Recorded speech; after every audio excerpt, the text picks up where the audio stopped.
All right, guys. I'm actually here outside of a house.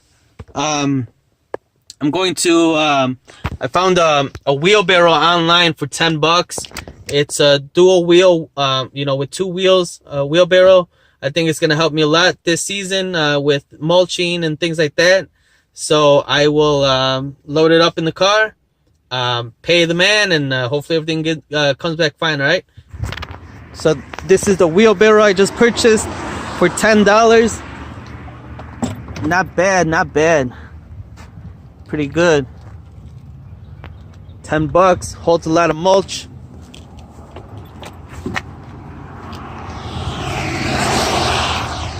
So that's gonna help me in the lawn care season coming up. Let me go ahead and put it in my car.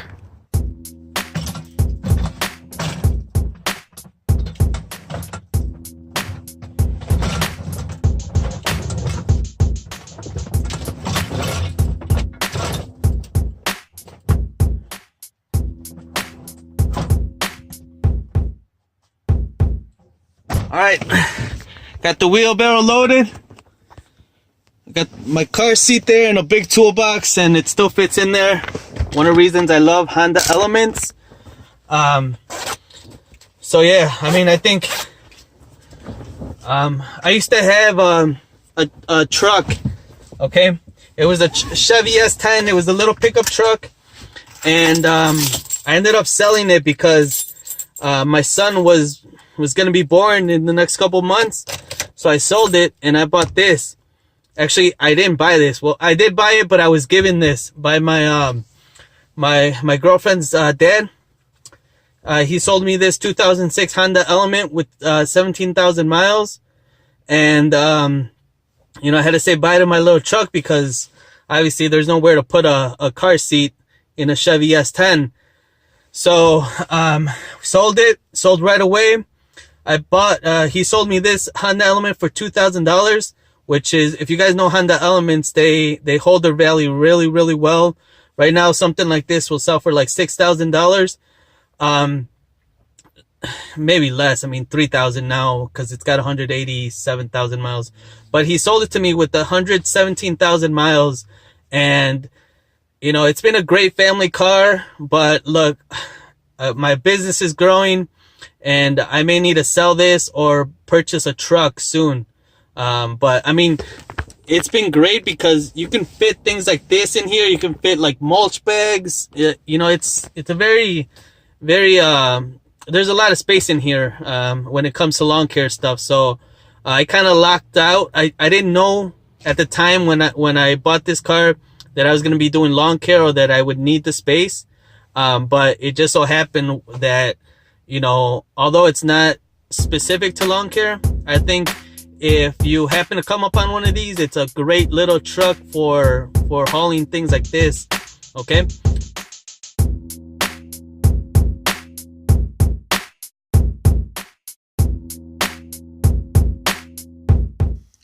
Alright, enough of this Honda Element talk. Let's get to the meat and potatoes of this video. What I'm going to do right now is I'm going to call a customer to see if he's interested in lawn care service for the upcoming year.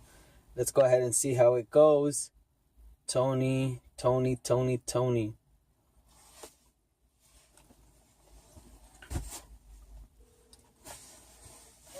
Hey, Tony, what's going on? It's Louis with GrassNectar Lawn Care. Hey, doing well, thanks. How are you, sir? Good to hear, good to hear. The weather finally is starting to clear up, huh? Finally see some grass out there. Good.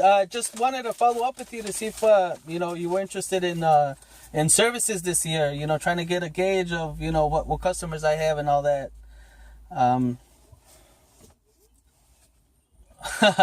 Thank you. Appreciate that. All right. So it's still obviously too wet out there, but when it gets nicer, I'll send you because you don't do text messages. Do you? You do calls? That's your preferred method of contact? In person, okay. I'll give you a call. It's still the same price. Everything's still the same. And then we'll take care of it. Whenever you need it, I'll go over there. But let me ask you this: Are you still interested in clearing that that brush and debris so you can grow your vegetables back there? Okay, good, good. So I'll do you have an email, Tony, so I can send you an estimate for that? Because I'd rather send that one in an estimate, if that's okay with you.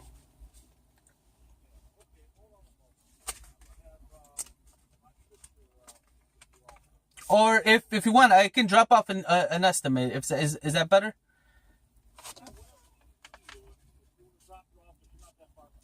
No, no, I'm right down the street.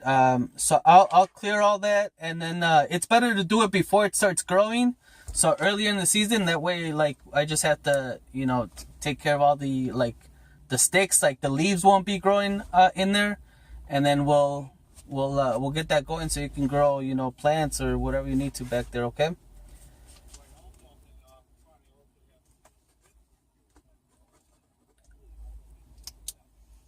Okay, cool, cool. We'll do that. And then, are you interested in any like fertilizer or anything like that? Because they do have a program that I get a lot of people on.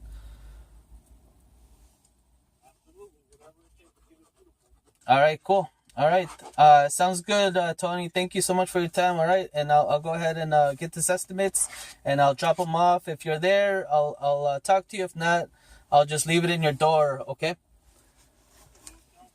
All right. Yeah, we're doing great. How about you? All right, good to hear. All right, Tony, thank you so much. All right. Okay, take care. You're welcome. Bye bye. Whew. All right, so customer, I gave him a call. I know for a fact that this guy does not like text messaging. He didn't even have an email. Okay, he's old school, but he's a great customer. He pays on time and he does what he needs to do as far as paying and being loyal and stuff like that. So, great guy. Last summer he had some brush in the back of his property. He wants me to remove. So I'm going to make an estimate for the fertilizer weed control program I offer. Lawn care, I'm going to make an estimate for the removal of the brush. So we're going to get his yard in tip-top shape, guys. Just wanted to talk to you about a couple things, guys. I saw this video on YouTube. This guy, he kind of like approached it in a way that put a negative kind of effect on whether or not you should text message your customer. Okay. I believe that text messaging is an appropriate way of communicating with your lawn care customers. Okay. We're in the day and age where we're always on our phones. And yes, we get emails on our phones. Yes, we get phone calls on our phones, but we also get text messages, obviously, right?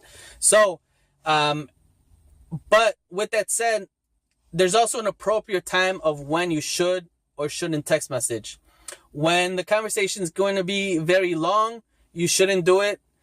Or when you don't have permission from the customer. Okay. Part of my checklist is whenever I meet with new customers, I ask them what is the best method of contact for you, and then I make a note of that. Okay. I make a note of that to make sure that I can text message them and to make sure that they want text messages, basically, because not a lot of people want text messages. Some people prefer phone calls, and some prefer emails. So you got to kind of tailor whatever you need to do for your customer to make sure that you have the best outcome of communication with them. Okay. Now, if you're communicating something that is very lengthy, I would definitely recommend an email or a phone call like I just did. But if it's something quick, like, hey, I'm coming by tomorrow to mow your lawn, that's perfect. Or just to catch up with someone saying, hey, hopefully you like the cleaning, following up, please, write a positive review on our Facebook. That may be okay as long as you have permission from them. So, we're in a day and age where text messaging is becoming more viable and a more professional form of communication. It's still not there, I think.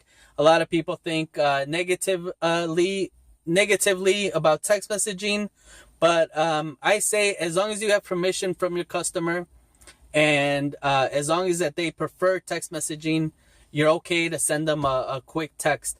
Okay, so that's my time. I am out here at a Pita Inn. It's this like Mediterranean place.